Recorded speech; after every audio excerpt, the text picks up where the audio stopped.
A paz do Senhor Jesus, sejam bem-vindos à nossa quarta semana. Eu botei 3. Quarta semana de leitura das Escrituras e também meditação. Hoje nós vamos comentar o fim do livro do Gênesis. Terminamos essa semana o livro do Gênesis, não é? E vamos comentar até o capítulo 25 de Mateus. Já estamos também terminando Mateus. E queremos louvar a Deus, né? São 4 semanas. Na próxima semana será a quinta, já com o mês de fevereiro. Isso quer dizer que a gente vai conseguir terminar o nosso primeiro mês. E eu quero louvar a Deus porque, pelo menos na última enquete que eu fiz, muita gente está em dia com a leitura. Muita gente mesmo. Isso me deixa feliz, porque o projeto depende muito da sua leitura, né? Mas antes de qualquer coisa, vamos orar, pedindo a Deus que nos ilumine. Hoje eu vou tentar ser o mais breve possível, porque o objetivo aqui não é ficar divagando, pelo contrário, é ser bem objetivo, para que vocês possam absorver a leitura que fizeram e tirar as dúvidas, não é? Nós vamos responder as dúvidas que vocês enviaram para a gente.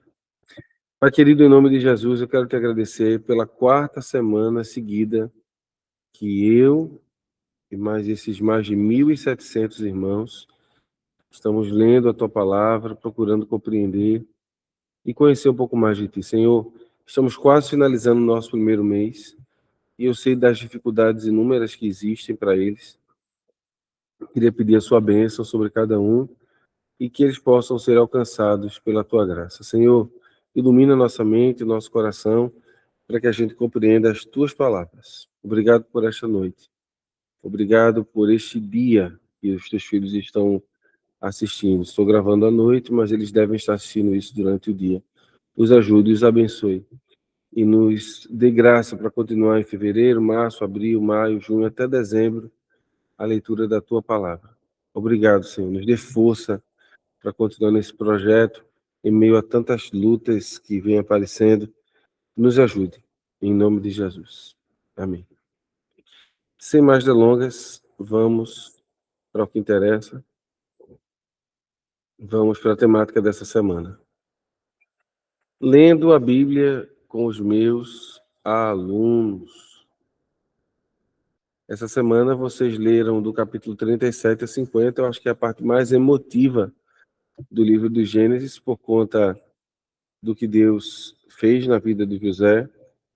E leram também Mateus capítulo 19 a 25, onde nós temos o ministério de Jesus em sua fase final para chegar até a cruz, né? O capítulo 25 é o capítulo que encerra as histórias, as parábolas, para que comece a desembocar o Getsêmani, o sofrimento, morte e ressurreição do Senhor.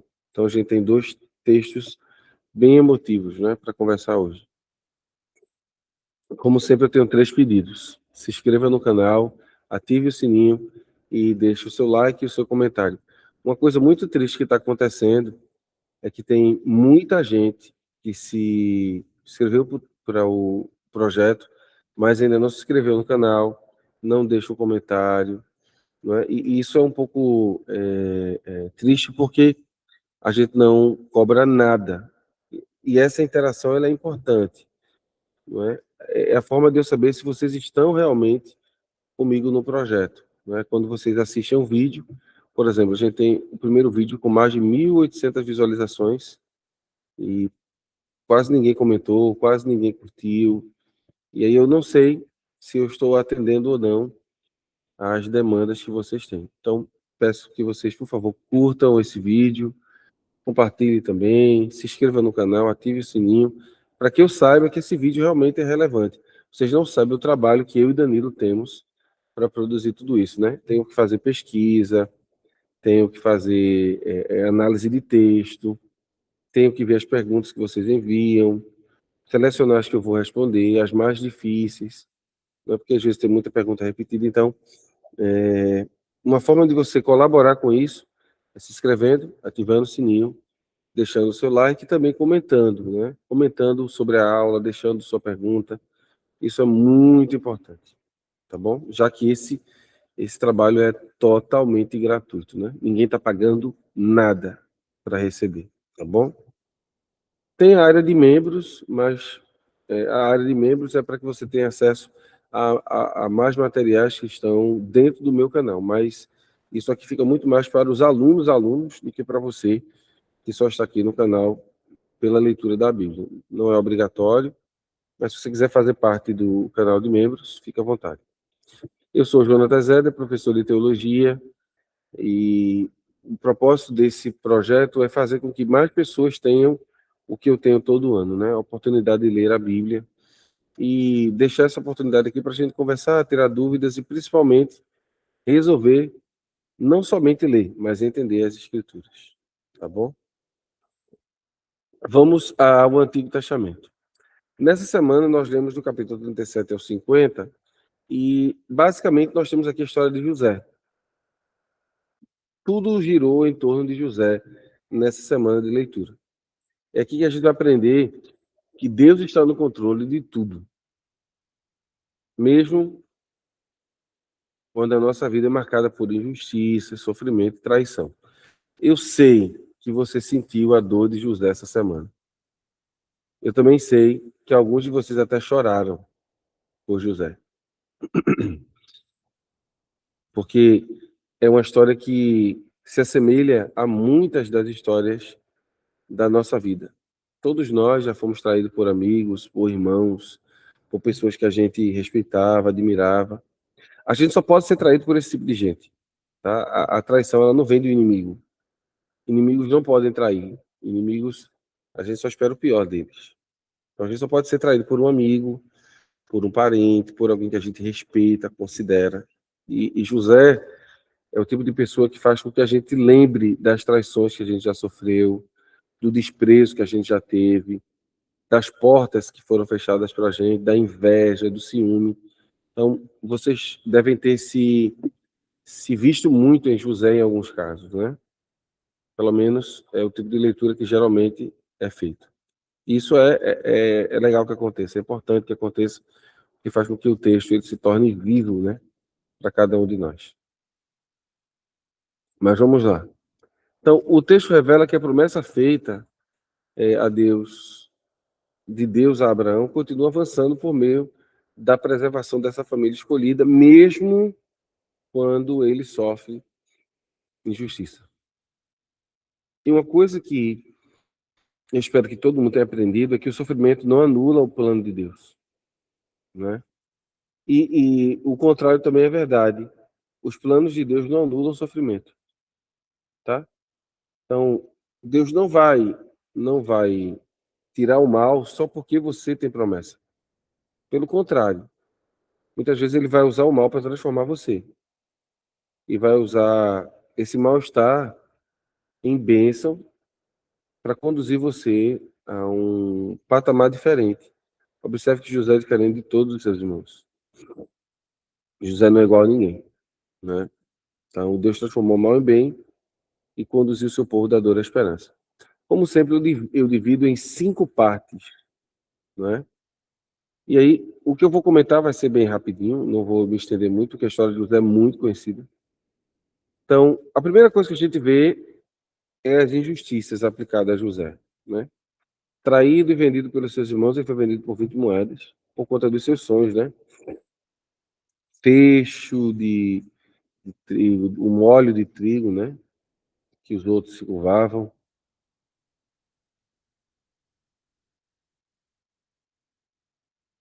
Nos dá a entender que José seria um líder em meio aos seus irmãos. Isso não caía bem diante deles, porque José, ele é o primogênito, mas o primogênito de Raquel. Ele não é o primogênito de Lia ou Leia. Então, a ideia é de que ele deveria, o controle da família deveria ir para Rubem. Rubem é um prostituto, ele deita-se com Bila, né? Que é ela não é mãe diretamente porque ela é apenas concubina do seu pai. Mas a ideia de concubinato é que é a mulher do pai dele, né? Embora sendo filho de Lia, Rubem tem um caso, né, sexual com uma das mulheres de Jacó. Ele é um enteado, mas deita com ela e ele perde esse direito. Então, o próximo é José.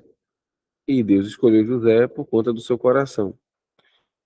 Só que José vai passar por perrengues, né? Tem textos que nos deixam muito tristes, né? Quando seus irmãos jogam ele dentro do buraco e ele grita lá pedindo socorro e ninguém, né? Ninguém, ninguém tenta salvá-lo. Até um dos irmãos, que é o próprio Rubem, tenta de uma certa forma livrá-lo, não consegue porque o projeto é matá-lo. E a dor que a gente tem quando a gente lê esse texto é que a dor por matá-lo é simplesmente porque ele tem sonhos, né? José sonha. E sonhos não são controláveis. Você não controla sonhos. Os sonhos simplesmente acontecem. Mas nos sonhos, José vislumbra o futuro que vem por aí. Ele vai governar. E é aqui que a inveja começa a aparecer. E aí seus irmãos vão vendê-lo. Vamos adiante. Seus irmãos vão vendê-lo e ele será enviado ao Egito. Aí quando ele chega no Egito, você pensa, a coisa vai ficar melhor agora, né? Porque José está no Egito, então ele vai ter paz. Pelo contrário, como o Senhor era com ele, essa aí é a mulher de Potifar, né? Ou um desenho dela. A mulher de Potifar vai tentar seduzir José e José não aceita. E aí a gente vai ver mais uma vez José pagar por fazer o certo. José, por não aceitar deitar com a mulher de Potifar, é acusado de estupro.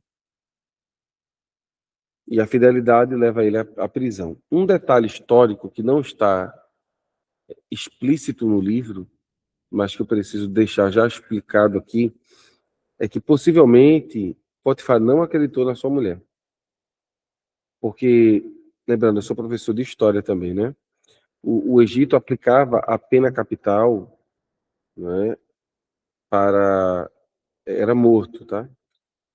Os estupradores eram mortos.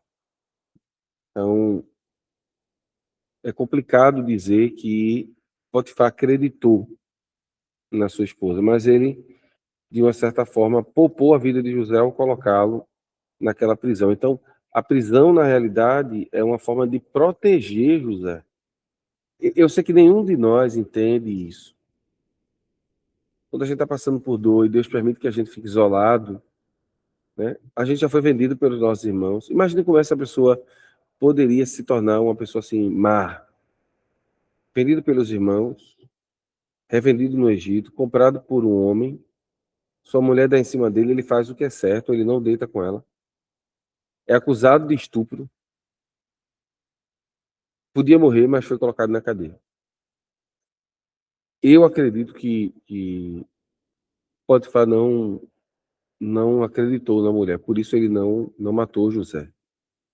Colocou ele na prisão do Estado. E essa prisão do Estado ela é diferente, porque somente os prisioneiros de Faraó tinham acesso aqui. E o mais bonito de tudo é porque 3 vezes, né, e sempre nas piores fases da vida, Deus estava com José. Deus estava com José. A Bíblia fala isso 3 vezes. Então, isso deve ser aplicado à nossa vida também, né? Não é porque nos jogam em buracos que Deus vai deixar de estar com a gente.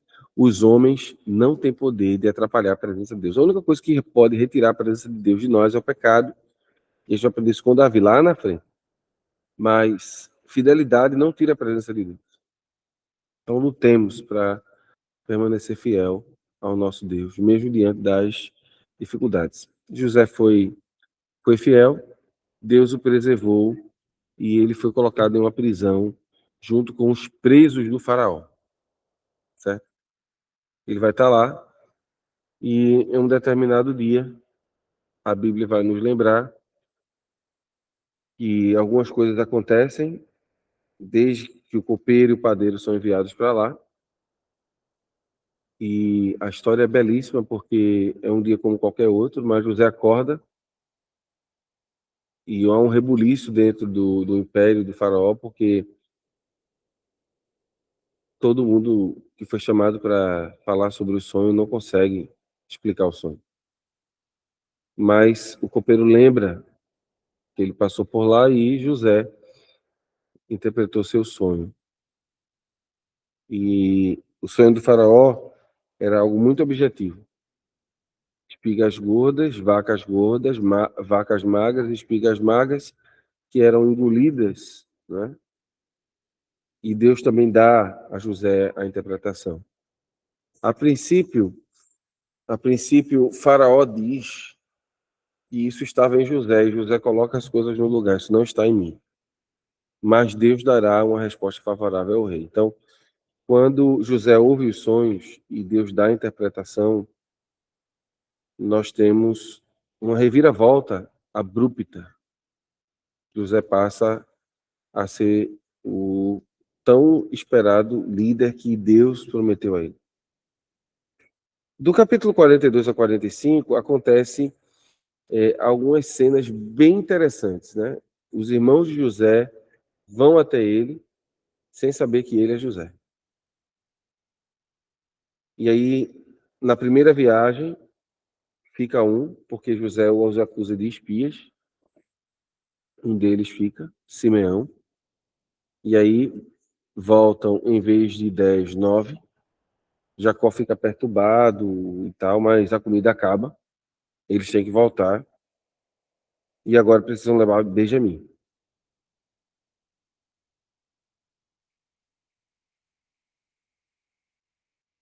E a ida de Benjamim é um pouco complicada porque Benjamim é o último resquício da existência de Raquel. Então, se Benjamim for e não voltar, ele já perdeu Raquel, José e agora. E aí Jacó, a princípio, não quer permitir que ele vá. Há toda uma briga, né, entre eles para que Jacó libere. Jacó não quer liberar, mas a fome os ataca. E aí Judá, achei muito bonito, né, quando eu vi Judá intercedendo. Já é algo que nós vamos ver lá na frente, em Davi e mais na frente no Messias, né? Judá se coloca como fiador. Se eu não trouxer o jovem, você pode cobrar de mim. E ele vai dizer isso também a José. Essa é uma das cenas mais dramáticas, porque isso mostra que, com o passar dos anos, os irmãos de José foram sendo moldados também por Deus. Porque agora eles se preocupam com seu pai. Quando eles mataram José, há 13 anos atrás, não existia essa preocupação. Na realidade, não era 13 anos. 13 anos foi quando José foi colocado no trono. Com mais 7, já faziam 20 anos. Então, nós temos aí mais ou menos 20 anos de distância. José, que tinha 17, agora tem quase 40 anos, né? Mais ou menos a minha idade. Irreconhecível, porque ele se vestia como egípcio, então não dava para entender quem ele era. E assombroso, você nunca vai imaginar que o irmão que você vendeu agora é o governador. E essa a beleza da história. As pessoas não controlam. As pessoas não controlam os projetos de Deus. E eu queria lhe abençoar com a palavra, né? Talvez você tenha ouvido alguém dizer assim: acabou para você, não tem mais jeito. Esqueça, essa pessoa não tem poder sobre você. Eles não podem controlar o que Deus está para fazer. Se for necessário, Deus os arrancará. Eles vão ter que sair da frente para que o projeto de Deus aconteça. Deus já fez isso diversas vezes na história. Não será a primeira nem a última que ele fará. Então, descanse. O projeto de Deus, eles querendo ou não, vai acontecer. Deus é perito em transformar mal em bênção. E aí, na segunda vez, quando eles vão, José usa de astúcia, coloca o copo dele no de Benjamim, já para testá-lo novamente, não é? E o texto bíblico diz que eles estavam muito confiantes porque eles realmente não roubariam José. mas eles não sabiam que José tinha colocado o seu copo lá, né? E aí é bonito quando ele diz assim: quem for achado vai ser escravo. Aí depois diz assim: não, todos nós seremos escravos. E o que for achado deve morrer. Aí ele diz: não, não, não, ninguém vai matar ninguém aqui não. Mas o que for achado será escravo. E aí foi aberto de Rubem, Simeão tinha ficado, né? Aí Levi, Judá, Isacar, Zebulon, Dan, Gad, Asser, Naphtali, Benjamim. Aí no de Benjamim, não, Simeão voltou com eles, então Simeão também. No de Benjamim estava o copo. E aí quando volta, não volta só Benjamim, voltam os 11. E aí nós temos a súplica de Judá, que é belíssima, né? Eu não poderia ver o meu pai, ó, descer à sepultura nesse estado. Eu prometi, então eu vou servir. E aí José percebeu que houve uma mudança, né? Quando seus irmãos dizem assim: eu prefiro sofrer ao ver meu pai sofrer. Aí José manda os egípcios sair, ele chora, ele se revela aos seus irmãos. É uma cena maravilhosa. Eu me emocionei. Eu leio isso todo ano. E todo ano eu me emociono, né? Todo ano eu me emociono. Ele se dá a conhecer, se revela a seus irmãos e manda eles ir buscar seus pais. Avisa Faraó, Faraó manda carruagens. E aí vão buscar seus pertences e sua família. E aí nós temos o encontro mais belo, né? Que é quando Jacó tem uma frase que me impactou muito lendo essa semana. Eu já tinha lido ela diversas vezes. Eu estou lendo esse ano na NAA. E na leitura da NAA, o texto tem um pouquinho mais de realidade do presente. É o versículo 28 do capítulo 45, onde Jacó diz assim: basta, ainda vive meu filho José, eu irei e o verei antes que eu morra. Eu fiquei pensando, deixa eu olhar para vocês, como não foi difícil para os irmãos de José confessar um pecado de 20 anos atrás. Né? Chegar assim e dizer: olha, nós fizemos algo terrível, pai, nós vendemos o nosso irmão. Trazer à tona um pecado de 20 anos atrás. Mas algo que resolveria a dor do seu pai, o luto do seu pai. E aí Jacó diz: basta, eu vou ver meu filho. E o encontro é maravilhoso, né? Eles vão ficar em Gósen, primeiro, porque os egípcios adoram alguns animais que eles usam, né? Eles são pastores, então, pastor de gado, ovelha, é uma redundância, né? Porque a Bíblia não precisa dizer, eles têm ovelhas, camelos, jumentos, eles têm vacas, boi, então o termo pastor resolve tudo, tá? Ter um pastor resolve tudo. Então, eles são pastores de animais.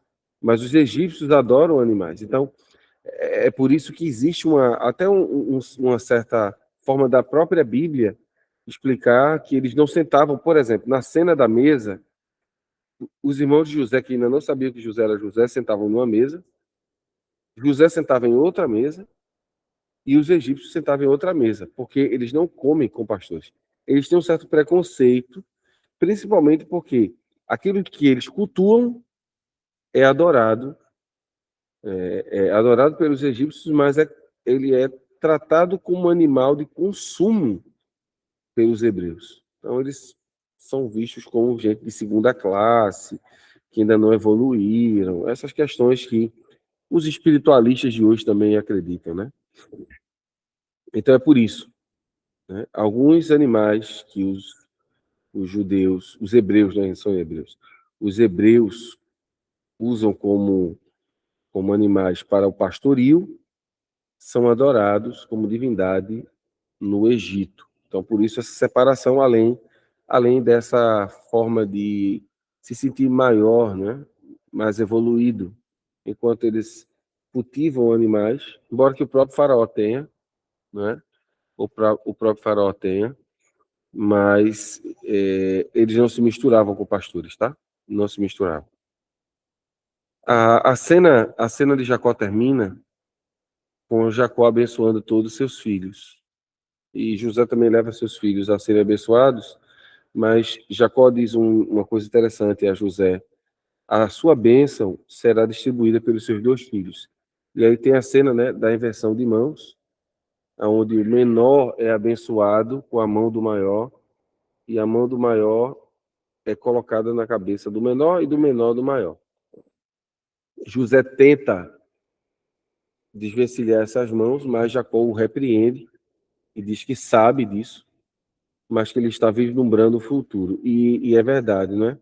Se você olhar no mapa, eu não coloquei aqui, mas faça isso na sua Bíblia, principalmente na Bíblia de estudo, no final tem os mapas. E aí você olha Israel no período das 12 tribos. Olha o tamanho da bênção que é dada a Manassés e Efraim. Efraim é uma tribo pequena, embora ele seja o mais velho, e Manassés, que é o segundo, recebe uma porção maior. José não vai receber terras. Quem recebe é seus filhos. Então, o que está acontecendo aqui é uma bênção apontando para o futuro. Vamos às perguntas que apareceram, né, desse texto.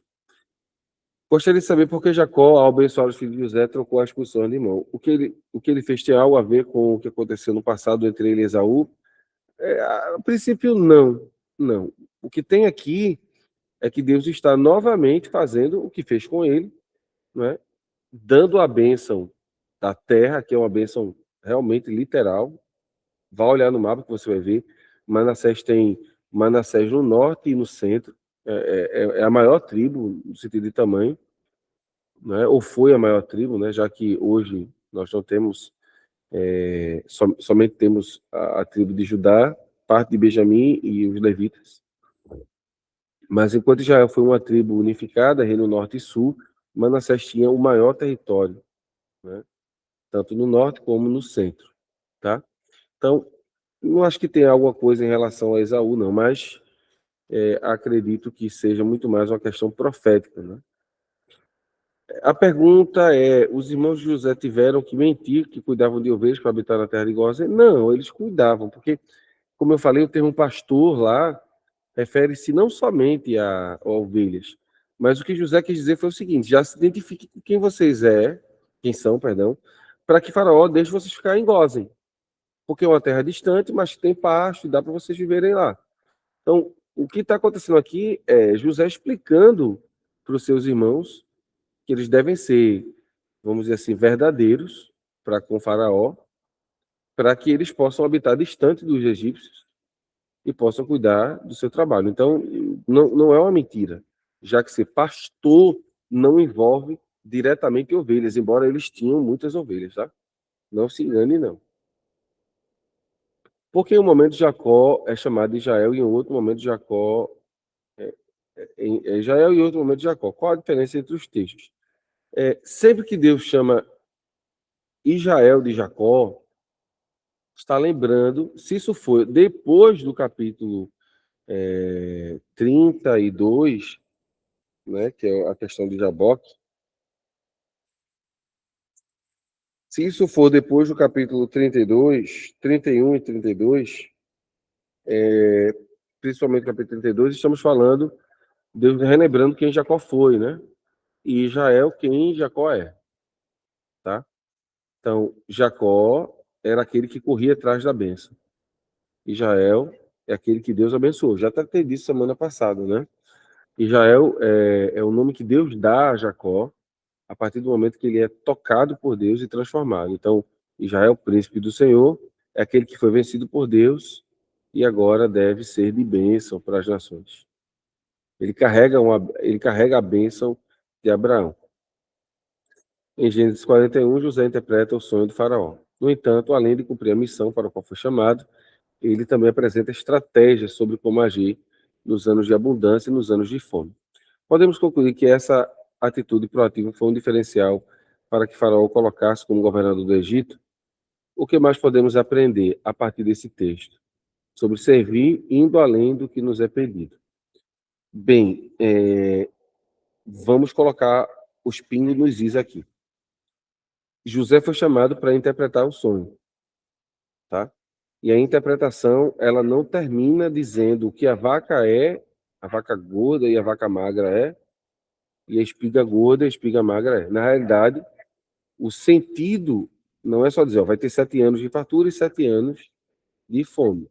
Deus dá a José, como também vai dar a Daniel mais na frente, a capacidade de interpretar o sonho e trazer um conselho. Então, tudo que está vindo não vem de José. Não é José, deixa eu abrir a câmera aqui, não é José que diz assim, ó faraó, veja um homem para cuidar, porque é uma aula de economia que José está dando, uma aula de administração. Pegue uma pessoa para supervisionar, pegue celeiros. Isso está vindo de Deus para José. O próprio faraó vê isso. Né? Faraó diz assim, aonde encontraríamos um homem em que há o Espírito de Deus para fazer isso? Aí ele diz, visto que Deus te mostrou tudo isso, então você é a pessoa que deve se encarregar de fazer isso. Então, eu não vejo proatividade, não, tá? Eu vejo muito mais alguém sendo usado por Deus para dizer tudo o que Deus queria. Porque se a gente for pensar assim, na realidade, José está se autopromovendo. E cá para nós. Cá para nós. José não acreditava que seria ele. Tá? O que José quer? Interpretar o sonho, receber um certo favor do rei e voltar para sua terra. Não pense que José subiu dizendo, é hoje que eu vou ser governador. Esses pregadores que adoram dizer isso, não passou na cabeça de José que ele, ao interpretar o sonho de Faraó, seria o governador. Isso é conversa. Né? Eu já vi muita gente subir. Ah, é hoje. Não, não. As coisas de Deus acontecem e causam espanto. Ó, no dia que José foi governador, ele casou, né? Saiu do presídio para uma posição de governo absurda. Então, tudo é Deus, minha gente. Não tem dedo de José aqui. O sonho quem dá é Deus, a revelação quem dá é Deus, os conselhos são conselhos que Deus dá para que José possa ensinar melhor, ou na verdade possa ensinar Faraó, né? Faraó, ele é uma pessoa que precisa ser ensinada a fazer o que Deus quer, para poder ele não sofrer o dano. Então, eu não vejo como proatividade, eu vejo como alguém que realmente deixou-se usar por Deus. E às vezes deixar-se usar por Deus é fazer tudo que Deus manda, tudo que Deus manda.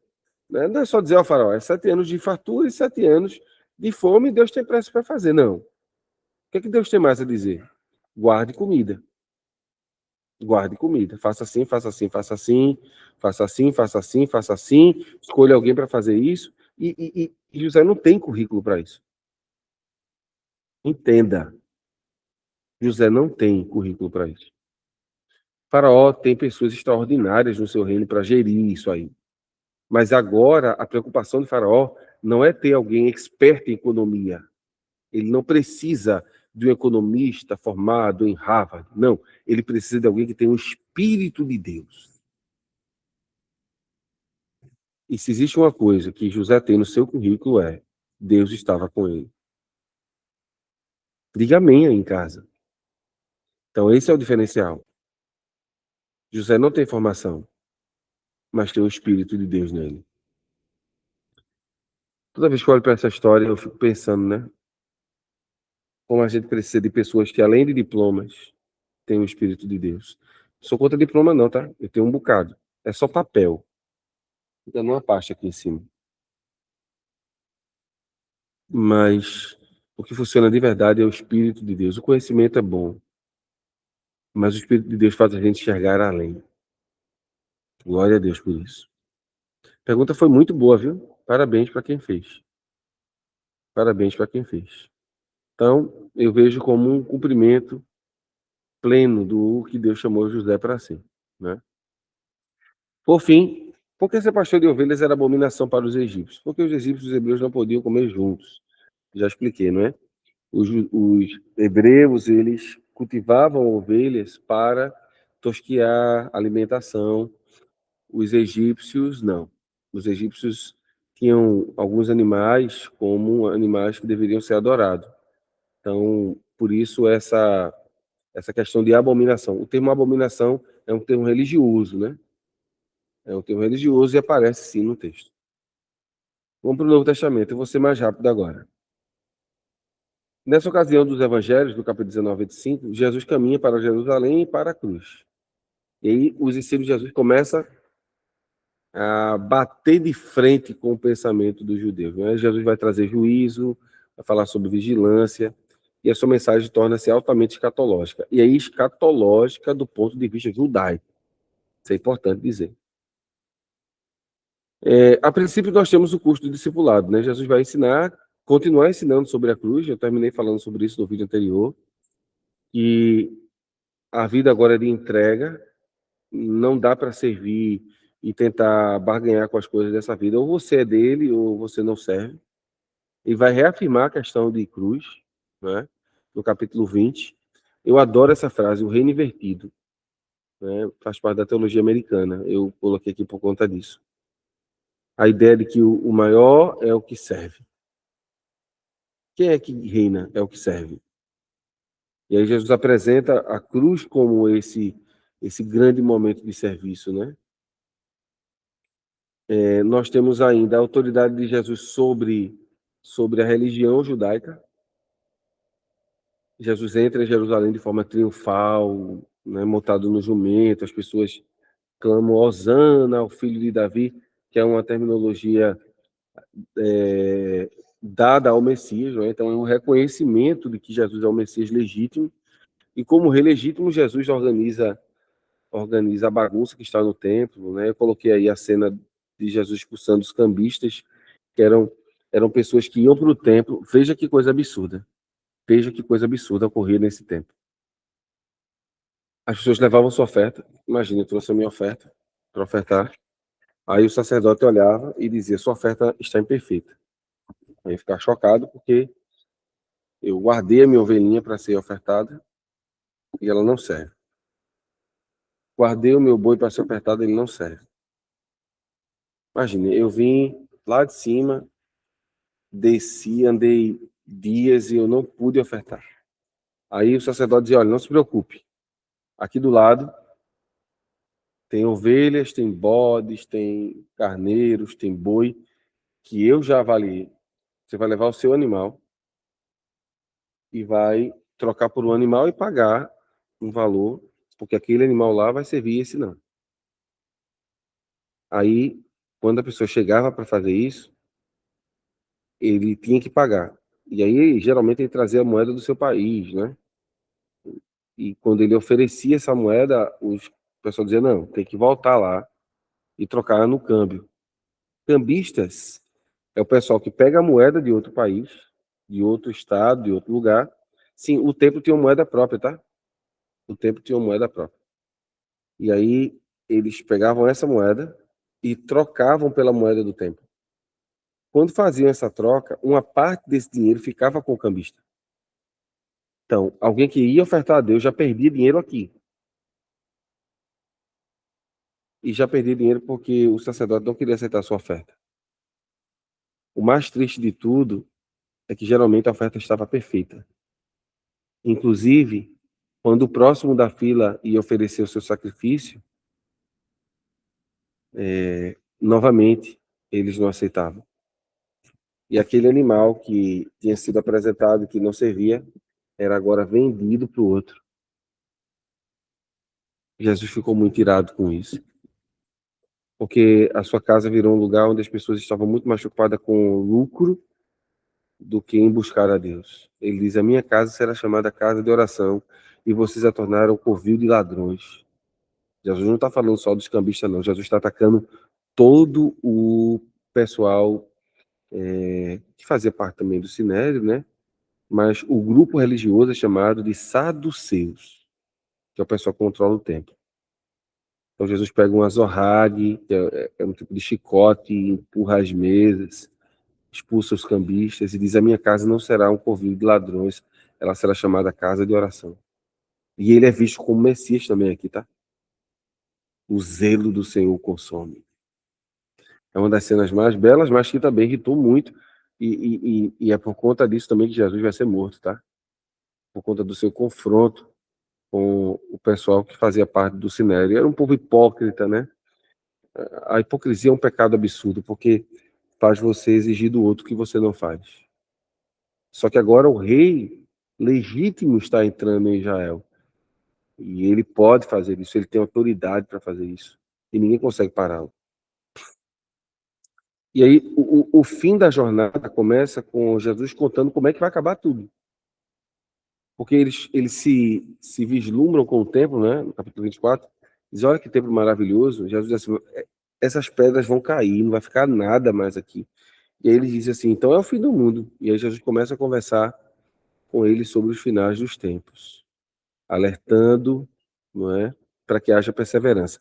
No capítulo 24 e 25, a palavra mais dita é vigiai, pois, né? O termo Gregorion. Vigiai, pois, porque não sabeis o dia nem a hora que o Filho do Homem há de vir. Esse termo Gregorion é esteja preparado para que um desastre não lhe apanhe. A ideia de vigilância, né? De discernimento, de prontidão. E aí é apresentada uma das parábolas mais mal pregadas que existe, que é a parábola das 10 virgens. Eu vou gastar 1 minuto ou 2 com esse texto aqui, né? Eu já ouvi aberrações, né? Por exemplo, eram 10 esposas. É um absurdo. É um absurdo isso. Poligamia nunca foi aceita por Deus. E o que são as 10 virgens?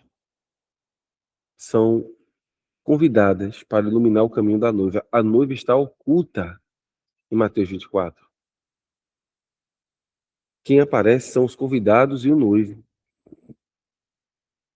A noiva é o símbolo da igreja. E como o evangelho de Mateus é um evangelho para judeus, os judeus são convidados agora a participar do reino de Deus, já que eles desprezaram o reino de Deus. Fica muito claro quando Jesus aparece com aquela figueira, né? Ela aparece cheia de folha e tal, e Jesus vai para ela buscar frutos e não encontra. Aquilo é um símbolo de Israel. Bonita por fora, mas sem fruto. Por isso que ele amaldiçoa e diz: você não serve, você não tem fruto. Aquela maldição, ela se tornará a maldição para Israel. Já que vocês não deram frutos, vocês não servem. E agora eles não são mais comissionados a levar a mensagem. Quem será comissionado será a igreja. Então, em Mateus 24 e 25, é apresentado o que vai acontecer com Israel. Eu pediria que você tivesse um pouco de cuidado ao ler Mateus 24. Para quem foi meu aluno, né, já estudou os evangelhos comigo, sabe. Mateus é um evangelho escrito para judeu. Sendo assim, todas as questões escatológicas apresentadas em Mateus 24, ela é muito mais para os judeus do que para a igreja. Por exemplo, a gente não tem uma descrição de grande tribulação referente à igreja. A gente não é pós-tribulacionista, nós somos pré. Acreditamos que a igreja será arrebatada antes. Sendo assim, o que Mateus está narrando sobre o sofrimento dos judeus e daqueles que ficaram, né, por volta do arrebatamento, tá? Então, muito cuidado com essa leitura aí. Outra coisa, as 10 virgens não representam a igreja. Já vi loucos, vou chamá-los assim, loucos pregadores dizerem que 50% da igreja vai ficar e 50% vai subir. Não abra sua boca para falar isso. Se você não sabe, fique calado. Não é sobre isso. A frase lá é: as que estavam preparadas entraram. Poderiam ser 6, poderiam ser 7. A questão é: as que estavam preparadas, tá? Professor, eu já fiz isso. Não faça. Tá? Tem um curso com aula gratuita lá no canal sobre parábolas. Vão estudar. Tá? Eu aconselho quem está aqui estudar. Inclusive, a Tia Deb está com vagas abertas. Eu estou com diversos cursos aí abertos também. Vão estudar, minha gente. Vão estudar. É uma coisa que me preocupa, não é? Tem pessoas que acham que conseguem somente ler a Bíblia e Deus vai mandar a mensagem. Não, você tem que estudar. Tem que estudar. Tá? O meu desejo de fazer esses vídeos é fazer com que você perceba que você precisa estudar para entender o texto. Né? Se esforce, vão para a XEDEB, que é aqui de Pernambuco. Né? Procure um seminário para fazer teologia. Se esforce, vá levar a mensagem verdadeira para a igreja. Chega de ficar inventando, né? Não é 10 noivas. Não é 10 noivas, tá? Eu quero que isso fique bem claro hoje. Não é 10 noivas. Deus não apoia a poligamia. Deus não aceita isso. Já vi gente famosa pregando, né? 10 esposas, que a metade vai ficar, a representação da igreja. Isso é gente que não leu, não estudou, nem conhece cultura judaica. Vamos terminar. E aí, depois da parábola das 10 virgens, nós temos a finalização, mostrando que o rei vai voltar e vai colocar tudo no lugar, né? E que diante do rei, o juízo final será estabelecido e as responsabilidades de cada um será cobrada. Ok? Vamos às perguntas em relação a isso aqui. Porém, daquele dia e hora ninguém sabe, nem os anjos dos céus, nem o filho, mas unicamente meu pai. Como explicar esse versículo? O filho não sabe o dia nem a hora? Vamos lá. Mateus 24:36 está numa linha do tempo. E no período que foi dito isso, Jesus ainda não foi para a cruz e nem ressuscitou. Logo, como ele despiu-se de glória, não é? Ele realmente se tornou homem, e ele abriu mão do poder divino e usa o poder do Espírito Santo, só fica mais claro em Lucas. Pessoal, isso aqui é cristologia. Eu não vou conseguir explicar tudo hoje, mas entenda, Jesus precisava ser homem mesmo, tá? Mas ele também não era Deus 100%, totalmente Deus. E por que ele não quis usar os seus atributos divinos para saber o dia? Não compete aos discípulos saber isso ainda. E Jesus não tinha ido para a cruz. Então, quando Jesus diz que não sabe o dia nem a hora, ele está falando a verdade. Ele não está mentindo. Tá? Mas à luz de Atos, capítulo 1, quando os discípulos retomam essa pergunta, é agora que o Senhor vai restaurar, e diz assim, não compete a vocês saber os tempos e as estações que o Pai estabeleceu pelo seu próprio poder. Mateus 28, Jesus diz, é-me dado todo o poder nos céus e na terra. Então, se você me pergunta, Jesus sabe hoje? Sim, hoje ele sabe. Em Mateus 24:36, Jesus abriu mão de não saber. Essa é a resposta. Então, antes da cruz, Jesus está submisso à vontade de Deus para cumprir o seu propósito, inclusive de ser realmente um ser humano, de viver como ser humano, de agir como ser humano. A partir do momento que ele ressuscita, todo o poder lhe é dado no céu e na terra. Sobre o livro de Mateus, diante de tantas parábolas que Jesus contou, que nos remete às coisas futuras, podemos afirmar que ele é um livro escatológico? Sim, no sentido judaico. Para a igreja, até o versículo 14, né? Vamos abrir aqui Mateus 24, deixa eu ver se é o versículo 14 ou se é o versículo 13. Tenho mais uma questão para lhe contar aqui, que talvez você não tenha ouvido ainda. O versículo 14 diz assim, mas este evangelho do reino será pregado em testemunho a todas as gentes, e então virá o fim. Aí tem pessoas achando que o evangelho do reino que vai ser pregado é o evangelho que você prega. E aí tem gente que diz assim, Jesus não voltou ainda porque nem todo mundo ouviu ainda. Opa, opa, opa. Não é verdade. Né? Eu li diversos livros da minha juventude, inclusive o livro do Oswald Smith, ele tem dois, né? Em um dos dois livros, Paixão pelas Almas, e tem um outro muito conhecido, fugiu o nome agora, mas os dois livros do Oswald Smith, ele queria que a pessoa levasse o evangelho. Em um deles, ele diz assim, você está atrasando Jesus de voltar. Porque tem alguém no mundo que não ouviu falar de Jesus, então por isso Jesus não voltou ainda. Não, a igreja não tem esse poder de retardar ou de antecipar a vinda de Jesus.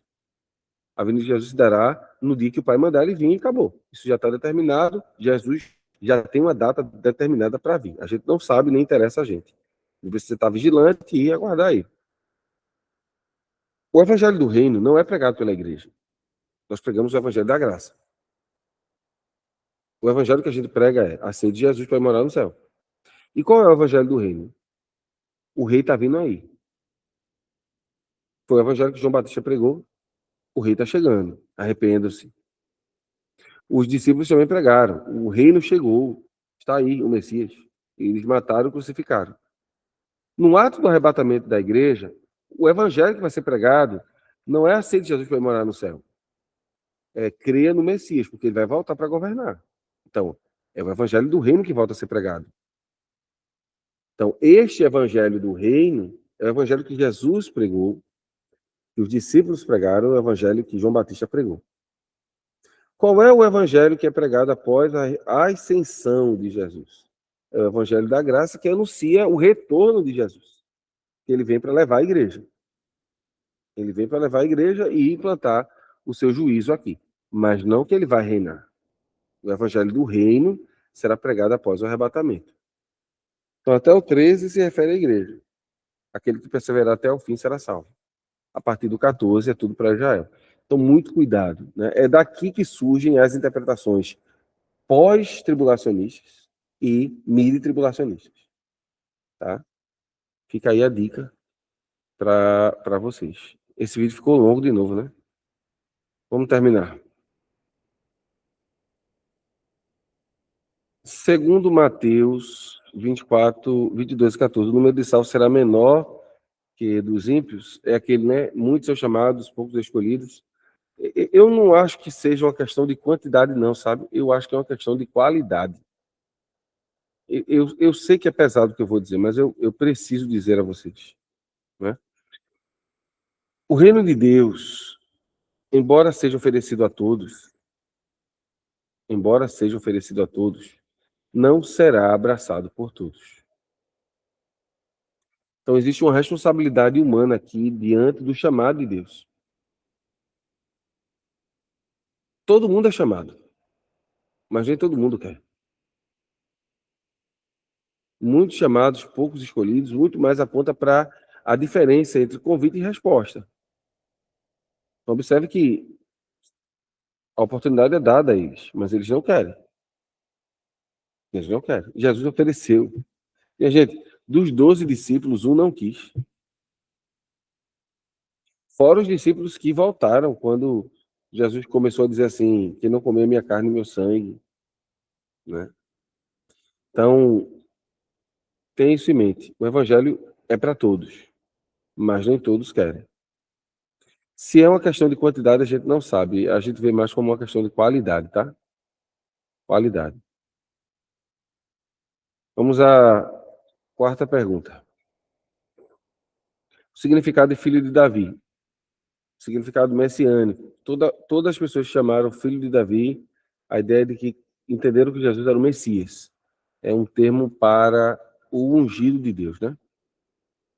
Deus é grande e misericórdia para abreviar esses dias. O que seria essa abominação da desolação? Os escolhidos seria Israel ou também as pessoas que se converteram durante esses dias. O que o Senhor, no caso, Deus quis dizer em Mateus 24 e 28. Vamos para o texto. Pois onde estiver o cadáver, ali se juntarão as águias. Vamos lá. Vamos começar com a primeira parte. São 3 perguntas aqui. A primeira. Deus é grande em misericórdia para abreviar esses dias. A abominação da desolação já aconteceu. Tá? E aconteceu no período de Antíoco Epifânio, quando o templo, né, tinha sido lá profanado por Antíoco Epifânio, e aí houve toda uma retaliação dos judeus e tal, os judeus vieram para cima, e isso volta a acontecer de uma forma diferente, mas volta a acontecer no ano 70 depois de Cristo, quando os judeus serão assassinados pelo general Tito, e o templo que havia sido restaurado no período dos Macabeus volta a ser destruído. Então, a abominação da desolação, que se refere ao profeta Daniel em 9:27, anote aí, Daniel 9:27, é aplicado a 2 momentos.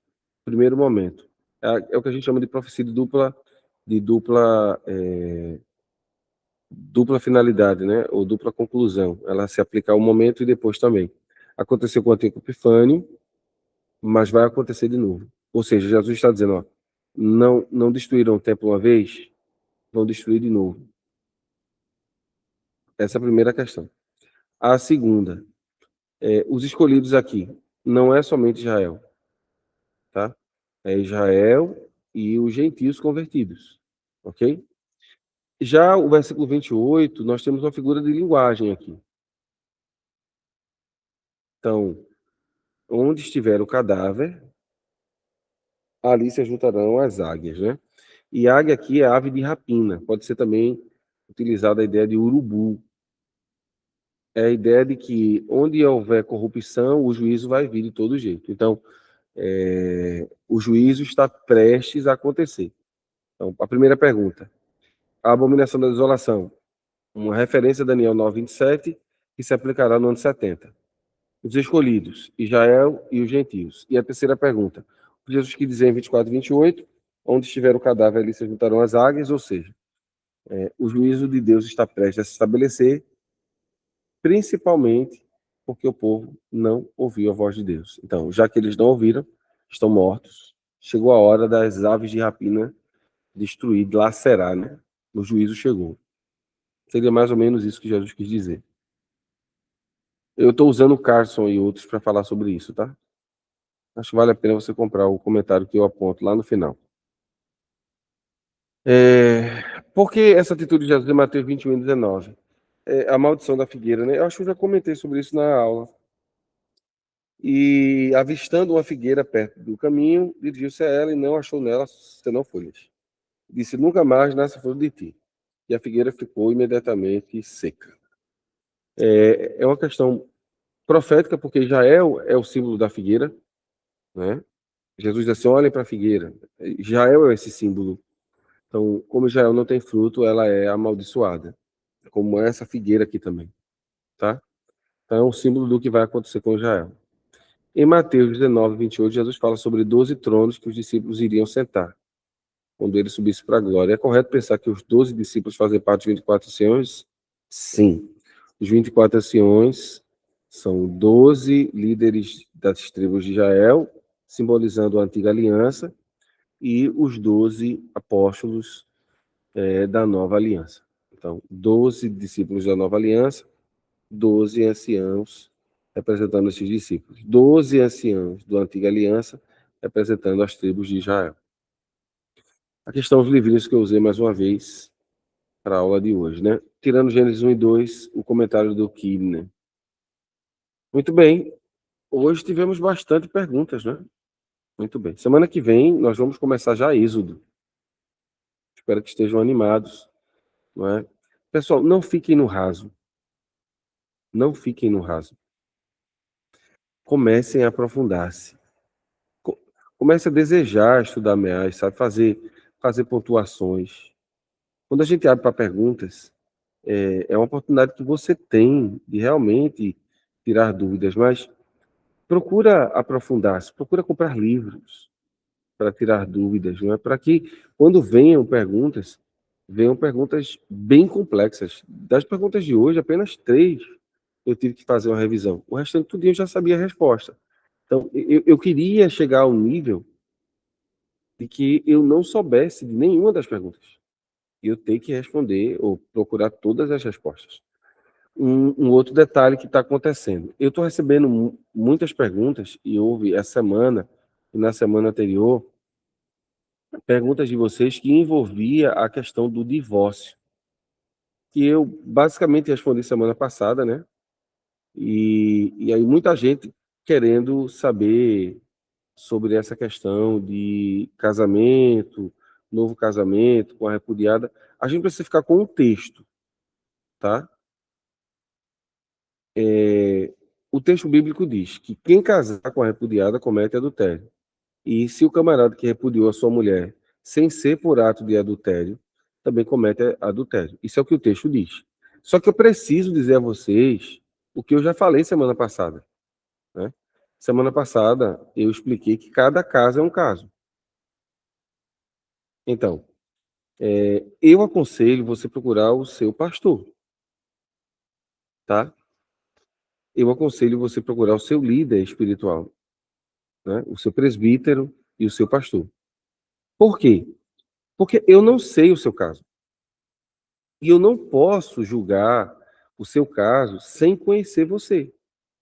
Então é muito fácil mandar uma pergunta para mim, professor, o que Jesus quis dizer com essa questão de casar com a repudiada? Ele está dizendo que ninguém pode casar? Não, ele não está dizendo isso. Ele não está dizendo isso. Ele está dizendo que não pode casar senão por conta de prostituição. Mas eu não posso julgar você. Eu não conheço sua história.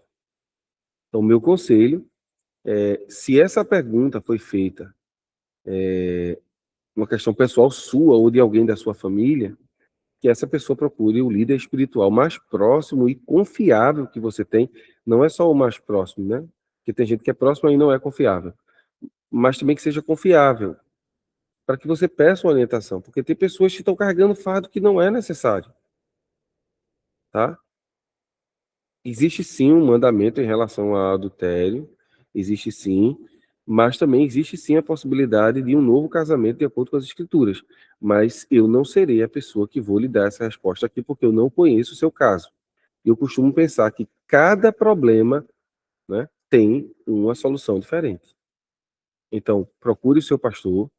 Se você é membro da Igreja Evangélica Assembleia de Deus aqui em Pernambuco, procure o seu presbítero, seu coordenador, seu pastor local, né? E diga, pastor, olha, estou passando por essa dificuldade aqui, e estudando, lendo a Bíblia com o irmão Jonatas, veio essa dúvida, e eu queria que o senhor me ajudasse em relação a isso. Ele disse que não ia responder lá, porque ele disse que cada caso é um caso. Tá bom? Não me colocarei como juiz de ninguém aqui. O objetivo desse trabalho não é esse. É levar você ao maior conhecimento. Tratar de vida espiritual é uma questão de congregar. Então, quem conhece você melhor é o seu pastor, é o seu presbítero. Procure ele, converse com ele, leve o seu caso a ele, e eu tenho certeza que ele vai ter uma palavra de Deus, uma orientação de Deus para a tua vida. Tá bom? Espero que você tenha entendido. Eu estou falando assim para que a gente coloque alguns limites, tá? Aqui eu não sou presbítero, eu sou professor. Eu não posso exercer o presbitério de forma, vamos dizer assim, pela internet. Não dá. Eu teria que sentar com você, eu teria que lhe ouvir.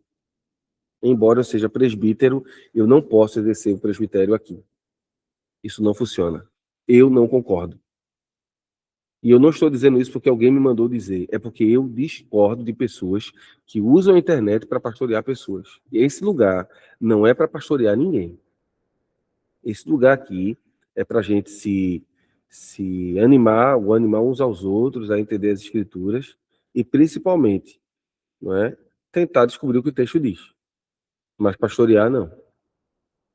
Pastorear é algo presencial.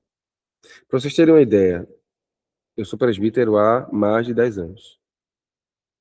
Eu não aconselho, nem por telefone. Quando alguém diz assim, estou precisando de um conselho, envolve a sua vida espiritual? Sim. Então vamos sentar para conversar. E às vezes a pessoa começa a falar e dizer, irmão João, aconteceu isso. Segura aí. Isso aí a gente vai ter que conversar na igreja. Não aconselho via WhatsApp. E se tiver obreiros aqui me ouvindo, né, eu não tenho controle, são mais de 1.700 pessoas. Se tiver obreiro aqui, eu quero te aconselhar, meu irmão, foge disso. Aconselhamento, né? Aconselhamento cristão é olho no olho. Tá certo? Olho no olho. Eu espero ter contribuído para o teu crescimento espiritual. Não aconselho ninguém por telefone. Faz isso não. Nem por mensagem no WhatsApp. O aconselhamento tem que ser olho no olho, chorar, não é? Tirar o peso das pessoas, tem que ser olho no olho. Tá bom? Muito bem. Pai querido, obrigado por mais uma semana de leitura da tua palavra. Nos ajuda, nos abençoa e que tenhamos, Senhor, mais uma semana abençoada de leitura. Que a próxima semana, onde estudaremos Êxodo, seja uma semana de crescimento. Nos ajuda e nos abençoa em nome de Jesus. Que o Senhor te abençoe e te guarde, que o Senhor faça resplandecer o seu rosto sobre ti, tenha misericórdia de ti, que o Senhor sobre ti levante o seu rosto, que o Senhor te dê a paz. Deus abençoe. Até a próxima semana. Espero que você esteja ávido, né, para o nosso próximo encontro, quando nós vamos estudar Êxodo, final de Mateus. Parece que já começa Marcos, né? Então a gente vai ter aquela introdução dos livros. Um abração a todos. Deus abençoe e peço que orem por mim. Essa semana foi bem difícil, mas, como eu disse, nós não vamos desistir.